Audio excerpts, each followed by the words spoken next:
And we're back with Zero Effort Review once again. And today I'm going to talk about Metal Gear Solid 5. Holy crap! I can't even begin to tell you. Just, first off, I rented the game, so I know I'm bad. Should just bought it, bro. But why give money to Konami? Yeah, it's not money in, Kojima's pocket either, but,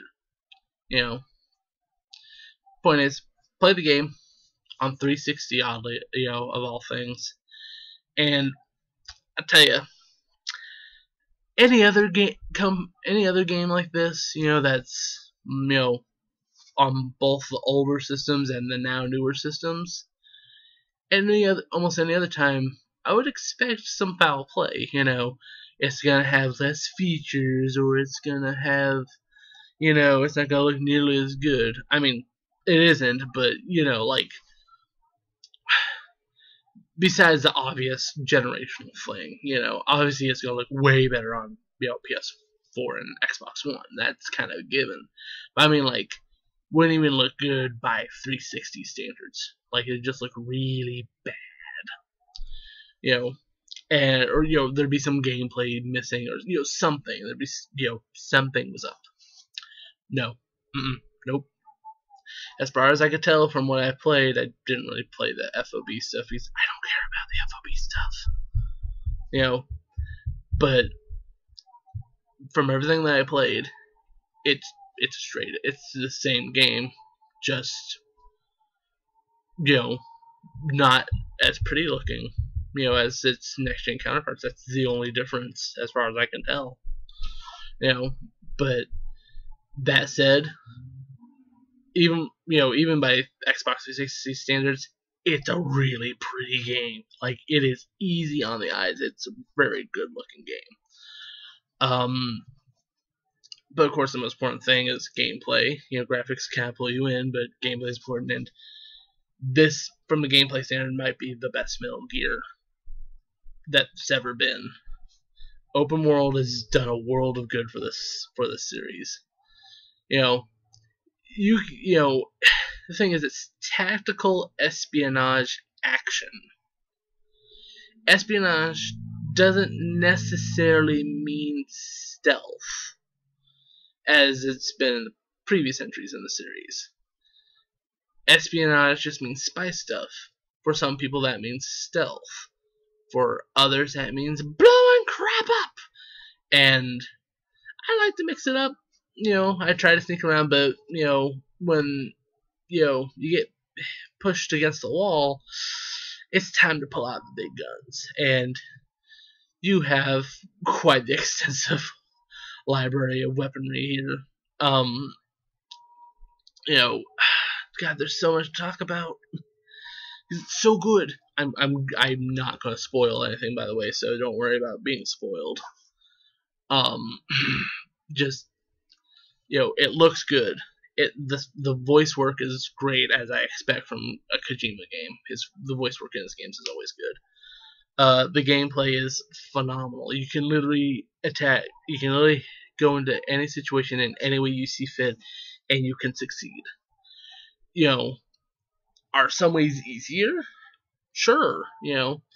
Being stealthy has its bonuses. You get more points, which gets you more soldiers, at your base, which is always a great thing. Pardon me. And that's kind of the name of the game. It's always stealth is always the preferred route. But again, I appreciate the fact that's not the only route. If you want to go in Rambo style, guns a-blazing, you can totally do that. The buddy system's amazing. I can't speak about too many of the buddies, because I only played with D-Dog and Quiet, because I just didn't. I had no desire to go beyond anyone besides them, because they're awesome. You kind of get stuck with D-Hordes at the beginning, and he's alright, but I never even touched D-Walker, so. But there's so many little details in the game that are just great. Again, I expect this from a Kojima game. Very much, as a friend of mine put it, if you think laterally, think outside the box, this type of game is, you're gonna find so many ways to do so many things. Okay,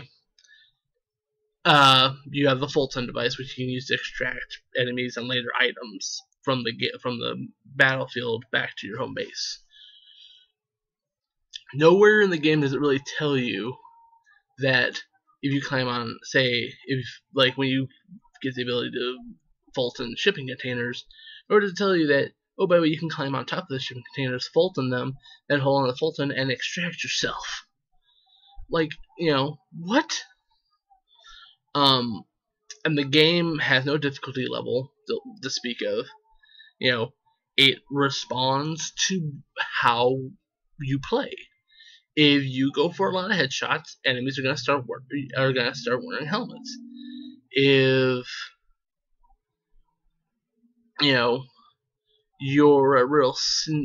you're really sneaky and no one ever sees you, but you keep doing stuff, then the enemies know you're doing stuff. They're gonna start tightening security, putting in cameras and more troops and stuff like that. So it adapts to how you play and how good or not good you are. If you suck, the enemies aren't gonna get progressively harder on you, and you're just gonna suck more. You're gonna stay at the same level of suck. But if you're good, the game will respond in kind and give you enemies that are not so easy to take down. And the enemies are smart. They're well, most of the time there are times where you just go, really enemy, but the story is probably the most, I'm not gonna spoil too much, but the story is probably the most straightforward the series has been in a long time. Not that that's, I hate the fact that the story in the other games is not so straightforward, but it's refreshing to say the least. I will say the boss battles are not quite on par with the ones in previous games, but I think a lot of that has to do with the game design. You can't, boss battles and open world aren't really things that go together, for whatever reason. So it happens. Man, and there's just so much content in this game. Just even with just a single player, not even counting the multiplayer aspect that's available right now. But I mean, just the single player aspect, the story, the extra missions that you get later on. That you can go back to previous missions and play them again to get objectives that you didn't even know were available, but you can go back and try to get them. Man, so much content, so much. It's completely worth buying. I'm considering buying it myself when I upgrade to one of the newer systems, to an Xbox One or a PS4. It's a great value. It's a great game. There's not really a reason not to buy it if you're interested in Metal Gear Solid at all, or just good games. I will say, if you've never played a Metal Gear Solid game before, this is probably a decent entry point. You'll get more satisfaction if you have played Metal Gear Solid before, because certain story elements, again, I'm not going to spoil, even though that kind of spoils it right there.